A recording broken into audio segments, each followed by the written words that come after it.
Namaskar friends, welcome to session 8 in our course on work system design. We are currently in the second week of our discussion in our course and the focus is productivity. In week 1 also we have discussed the basic aspects of productivity. We had 5 sessions of 2.5 hours, and in week 2 also we have 5 sessions of 2.5 hours duration, and today we are into the 8th session of the course and 3rd session of week 2, and our target today is to identify, to understand, to discuss, to deliberate the productivity improvement techniques.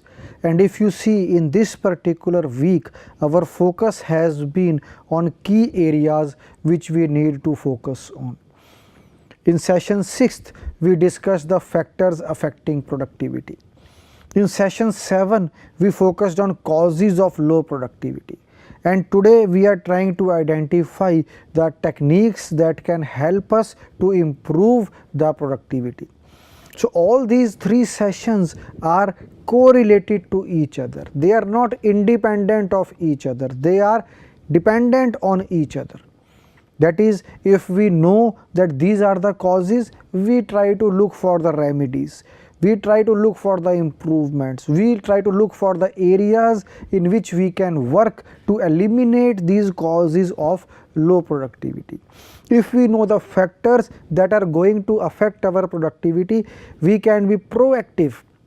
We can focus on those factors and try to find out means and mechanisms, ways and remedies which can help us to identify that these are the important areas of improvement. Here there is a scope of improvement. These are the factors, if taken into consideration, can help us to improve the productivity of our organization. So all these discussion or all these sessions are not independent islands, they are combined to one another. This will help us in defining our thought process in a way that whenever we are in any organization, we will be able to identify that where we must focus so that our overall productivity improves. For example, as teachers, we are associated with academic institutes, academic institutions. So if we understand the concept of productivity, we will be able to find out that within our organization where we need to focus. There are basically 3 stakeholders in our institution: the students, the faculty members and the staff members. Now we have to see that from the human resource perspective, what actions must be taken so that the faculty is happy, motivated, in high morale, they are doing their task religiously, they are doing their task diligently, they are working hard for earning reputation for themselves as well as for the organization. So we have to focus on the faculty. We have to focus on the students, that they are motivated, they want to do something for their institute, they want to bring laurels for themselves, their parents and the institute. Similarly for the staff also. So from the human resource perspective, we know that in order to be among the top 100 universities or institutes in the world, we need to focus on our human resource. Then we need to focus on our processes and procedures, we need to focus on the latest tools and equipment and the technology that can be used for conducting research as well as for the teaching learning process. So technology is an important parameter, human resource is an important parameter, the equipment, machines are an important parameter, the processes and procedures are an important parameter, our branding is an important parameter for defining the productivity of our organization. So I have just taken a random case study of an educational institute, that where an educational institute must focus in order to improve its productivity. Similarly, each and every organization, it may be involved in different types of work or different types of operations, can identify factors, can identify causes, can identify actionable areas where they can put their efforts and try to improve the productivity of their enterprise. And their productivity or improvement in the productivity will not only benefit them, but it will benefit the society at large and also help in improving the GDP of the country. So with this background, let us try to just summarize.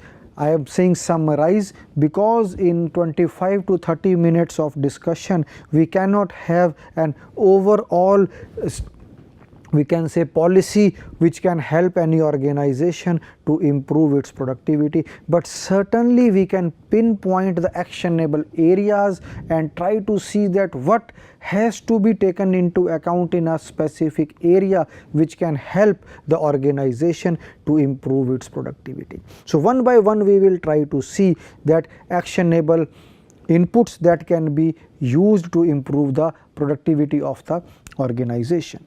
So this is whatever is available in literature. There can be other areas also. People may be conducting research and finding out other areas of research, other areas of maybe improvement which can lead to increase in the productivity. But here we have tried to highlight some of the areas that if the organization focus on these areas, the productivity may increase. May, I am saying, because there can be the flip side of certain points also, that if you don't do a standard, maybe you can say procedure, if you don't follow a standard procedure, we are lacking in our know-how of application of any one of these techniques, we may not be able to increase the productivity or even may go to loss also. So the cost benefit analysis also has to be done. The effect of one parameter has to be investigated, has to be understood, has to be seen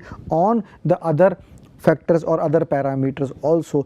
In maybe in our urge, in our desire to increase the productivity of our organization, if we focus only on one particular actionable area, we do not focus or we neglect its effect on the other areas, then sometimes we may also have adverse effects and actionable area may not yield the desired results and may often lead to decrease in the productivity also. So we must be very, very cautious when we focus our attention on any one of these areas. So the first area that is highlighted here is the most important in the 21st century, that is technology.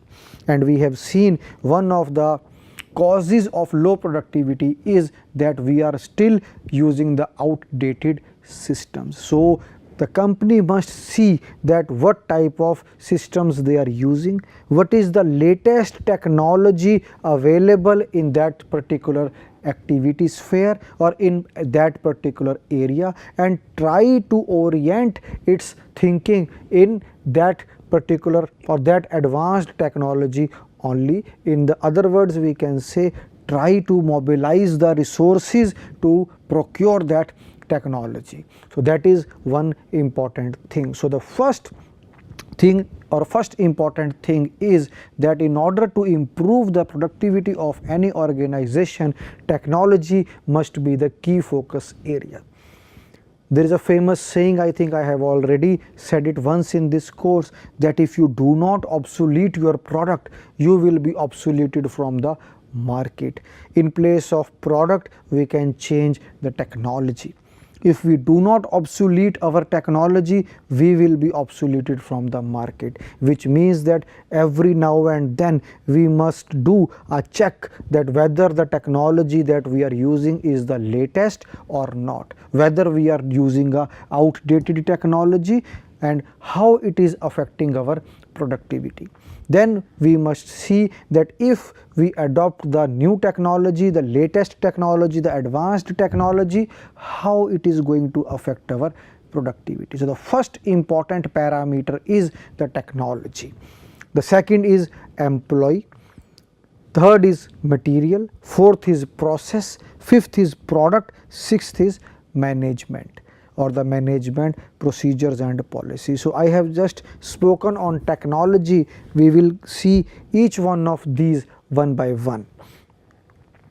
So this is just a graphical or a pictorial representation of the various improvement methodologies, improvement techniques for productivity. So we can see productivity improvement techniques, all different whatever was listed in the previous slide have been highlighted here. So if we follow each one of these maybe in different proportions, definitely the productivity is going to improve. Now let us see the first one, that is technology based. One example is taken for your reference: computer aided design, CAD, computer aided manufacturing and computer integrated manufacturing. Since I am a mechanical engineer, I have taken this example of CAD, CAM and SIM. If an electronics engineer is doing this course, he may have his understanding of the latest technology in the electronics industry. So he may have an emphasis on another maybe latest technology, that how technology has improved the productivity in a particular area of specialization in electronics and communication industry. But specifically in mechanical engineering, CAD, CAM and SIM has revolutionized the way manufacturing is being conducted or manufacturing is being done in today's century. We see that there is a complete, you can say, agreement among the designers, the manufacturing engineers, the marketing professionals, the legal experts, the IPR people. So a team effort is there these days for launching a product in the market. So this has completely revolutionized how a design is done. Maybe 30 years, 40 years back, most of the designs were in the form of engineering drawings, but today CAD is used, it is easy to learn. Then the changes can be easily done in the CAD file. The CAD file is normally used as an input in the other prototyping machines. For example, the rapid prototyping machine, most of the rapid prototyping machines will require a CAD file. So CAD and CAM, rapid prototyping, computer integrated manufacturing, all these has become the buzzwords today in the manufacturing scenario. And most of the industries are following these latest technologies for improvising their functions of manufacturing and trying to improve the productivity of the organization. So then robotics technology is another technology. Complete automation of the industries are being carried out using the concept of robotics. Then laser technology is another advanced technology. Then there are modern maintenance techniques, energy technology, flexible technology. So if we see, there is a long list of technology. So whatever technologies we have listed here are more or less related to mechanical engineering, manufacturing engineering, production engineering. But if we go to the other specializations of engineering like electrical engineering, electronics engineering, textile, chemical, each subdiscipline has got, or each such discipline has got the latest technologies these days, which the companies must follow if they want to increase the productivity of their organization. So some of the examples, maybe I can explain each one of these points highlighted here, but they are just, you can say, the points related to mechanical engineering. For example, if we take energy technology, in energy, most of us study as engineers that there is a hydroelectric power generation, there is a thermal power generation using coal. But these days there is lot of focus on the non-conventional energy resources. So conventional energy resources are our thermal based, hydroelectric based, but non-conventional are maybe the renewable resources of energy or renewable sources of energy. For example, wind, we can have solar power also. So we can do a maybe a benchmarking or comparison among the conventional sources of energy and unconventional or non-conventional sources of energy and see that which one is going to help us in our productivity. For example, in our productivity calculations, we take output by input, and energy used is one of the inputs. So if we are able to decrease the energy input in terms of the money spent on energy, our productivity is definitely going to increase. So we must focus that whether we should use the hydroelectric energy or hydroelectric power, or we should use the wind energy, or we must use the solar energy for our energy inputs, and try to compare that how the productivity is going to affect if we are using a conventional or a non-conventional source of energy. Similarly, the flexible technology, flexible manufacturing systems, FMS is a well-known name in mechanical engineering these days. In manufacturing engineering, this is one of the key developments which has taken place. Why flexible manufacturing machines must be used? Because they are highly productive machines. Why they are productive? Because they are flexible in nature. Why do we call them flexible? Because they can adapt to the changes in the product design very quickly. Now, what is the problem in today's scenario? Each and every customer wants variety. Each and every company wants to come up with a new product every now and then. So if you want to change your product at a regular pace, at a regular interval of time, you require the technology which can convert your concepts into the product, which must be flexible. If you have a rigid technology or the rigid machine available with you, you will have to buy a new machine to adapt to the product change.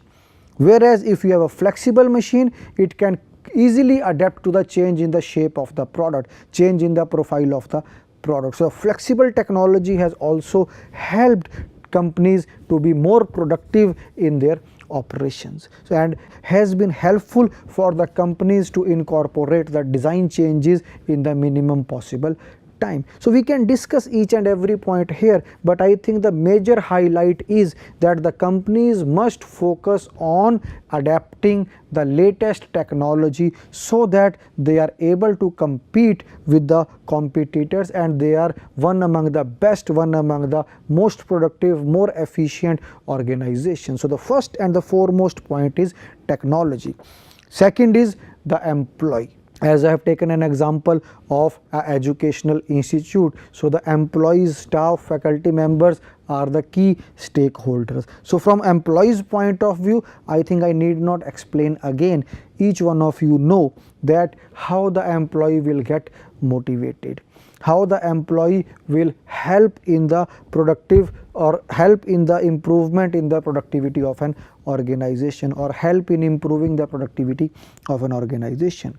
It is possible by giving financial and non-financial incentives to the employees. Employees' promotion must be regular, must be quality based, must be merit based. Then job design, job enrichment, job enlargement, and job rotation. So we can see that all these techniques will give high morale, high motivation to the employee. He will enjoy doing his work. For example, when we design the system using ergonomic aspects, we try to fit the job to the person.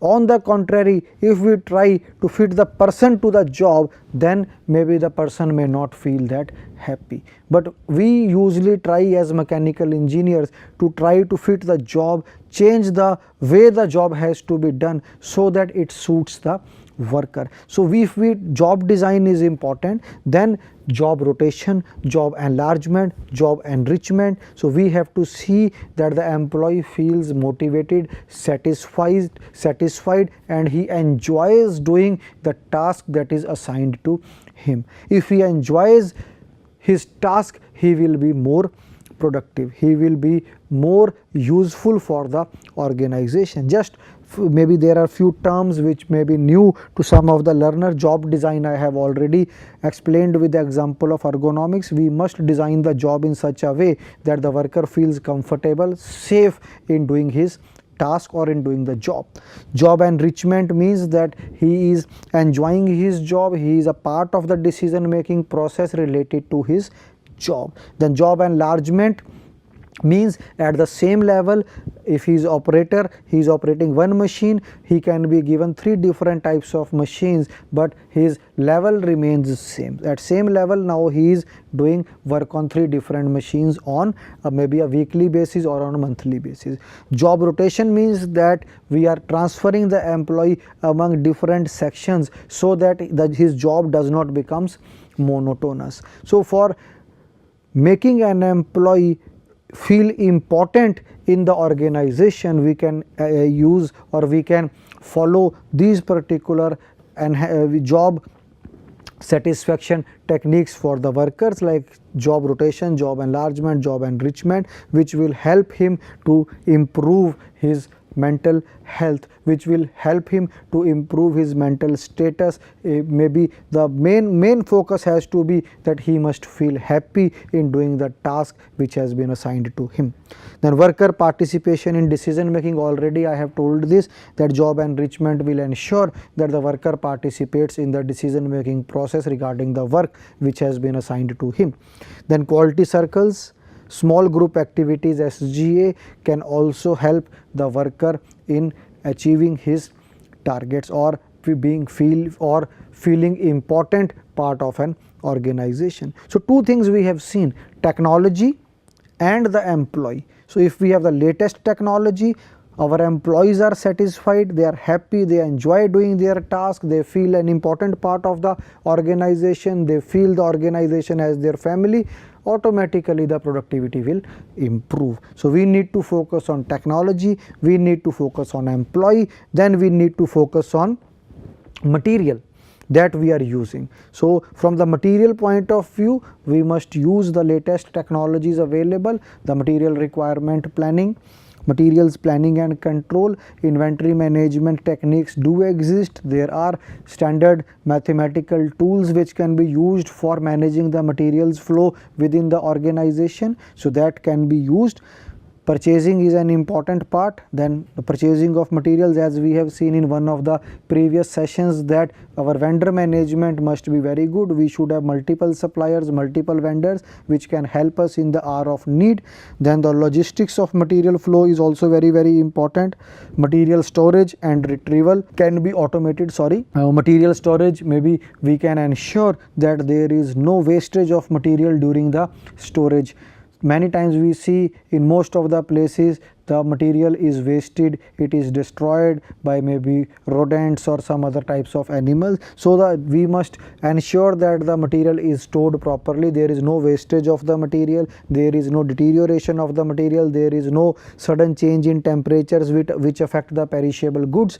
Similarly, when we have to retrieve the material, it must be automatic system, easy to retrieve, effective man hours are not lost. Then also we must ensure a proper maybe placing of the material so that the retrieval is easy. Many times we see you go and order a tool from a tool crib, the person starts looking that where the tool is placed. If there is a designated space for each and every tool, each and every jig, each and every fixture in the organization, the retrieval becomes easier, it saves lot of time for the workers and you are able to trace the things easily. So that is also one good practice which can be followed, which saves lot of time. Source selection and procurement of good quality material, which is already highlighted in purchasing, that when we are focusing on material, we must always focus on good quality material, because good quality material will get converted into a good quality product. Then already this is one of the main causes of low productivity, that is waste. So we must try to eliminate the waste to the maximum possible extent. Any wastage in terms of material, in terms of time, in terms of money is definitely going to adversely affect our productivity. So the wastage has to be minimized. So three important things we have seen, that if we focus on these three things, the productivity is definitely going to increase. Now what are these three things? The technology, the second one is the employees, the third one is the material that we are using for making our product. The fourth one is the process that is being followed.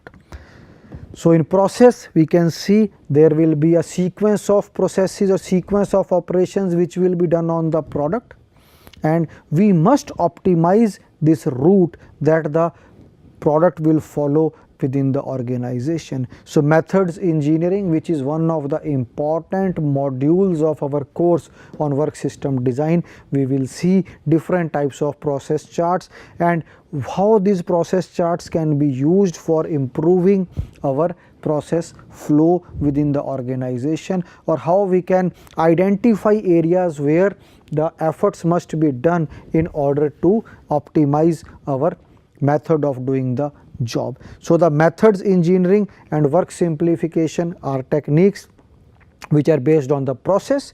Job design, job evaluation, job safety and other catchwords. Human factors in engineering, as I have already told, ergonomics. We can try to design the process in such a way that the person who is performing the task may feel at ease, he does not feel tired, he does not feel a lot of fatigue, he is maybe happy when he goes home from the industry or from the organization. So basically the process, the whole process of converting our raw material into the final product must be such that it is safe, it is easy to understand, easy to implement, and the workers also feel comfortable doing this process or doing the process of conversion from the raw material to the final product. So that is basically important. So what we have seen the raw material that is coming must be good quality, we must have different vendors, our logistics must be optimized. So we are focused on the material, we are focused on the process through which this material is going and getting converted into the final product. We have focused on overall on the technology, that our technology must be latest. We have also focused on the person who is going to undertake this conversion process from the raw material to the final product. So all in all, we have identified the areas where we can put efforts to increase the productivity of an organization: the material, the men, the machines or equipment, the technology, the employees. So everything is important when we want to look at the productivity improvement. So the next is product. What you are going to produce. So from the product point of view, we must focus on value analysis and value engineering.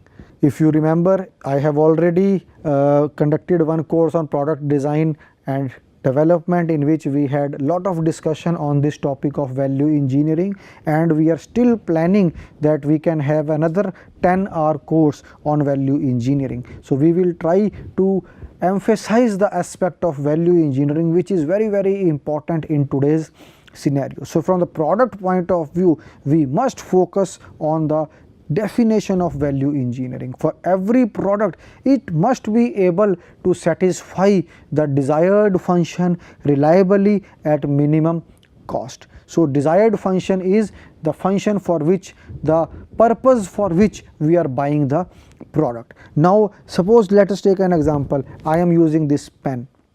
Now I have used this pen, or I have bought this pen for a particular purpose. So that purpose is the function of this product. So the value engineering says that the purpose, the desired function for which the product has been bought must be delivered to the customer reliably at the minimum cost. So value analysis and value engineering are keywords in case of product. So if we do value engineering, value analysis, the product that we design will be good, the cost will be optimal or it will be minimal. So if the cost is controlled, cost will go into the input. In one of the models, if you remember, we have seen cost is an important input. So if we are able to minimize the cost, your productivity is automatically going to increase. So product diversification, maybe offering variety to the customer. Then standardization and simplification. If you use standard parts in your product, automatically you can save the cost, and if you save the cost, your productivity will be higher. Reliability, I have already told, the desired function reliably at the minimal cost. So the product must be reliable. Then product mix and promotions or the advertisements regarding the product are also going to improve the productivity. Now productivity, if we say in the numerator in the calculation, we have the output in terms of the volume of products produced or the volume of products sold in the market. So your products sold also depend upon the marketing or the promotions that have been done for the product. So from product point of view also, we need to work, we need to identify key areas of improvement. So I think we have tried to focus on key areas. So whatever you are producing is important, who's producing it is important, which machine is producing it is important, which employee, who is producing already we have covered. Then we can also see what is the material which is used for producing that product. So all these factors if we take into account and we try to use the best possible technology, best possible skills of the workers, best possible materials available, and we apply the concepts of value engineering, because sometimes it is also, some of you may argue, some of you may debate that if you use the best materials, you use the best processes, you use the best people, so everything is best, the cost of the product will also be high. I totally agree with you in this point, but in this particular slide if you see value analysis and value engineering, we have to see that what is the desired function that we have to meet, and if that desired function is met by our product reliably at the minimum cost, then our product will be successful. Now how to ensure the minimum cost? That is by redesigning the product, looking at the alternate materials, looking at the best processes that can convert those materials into the final product.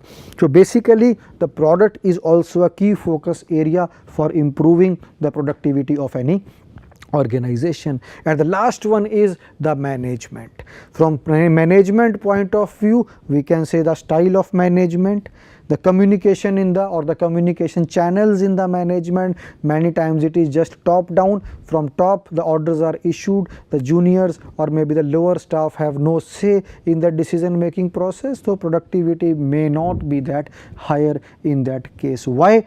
Because if you do not include, if you do not maybe take into confidence each and every stakeholder of an organization into the decision making process, the productivity may be lower.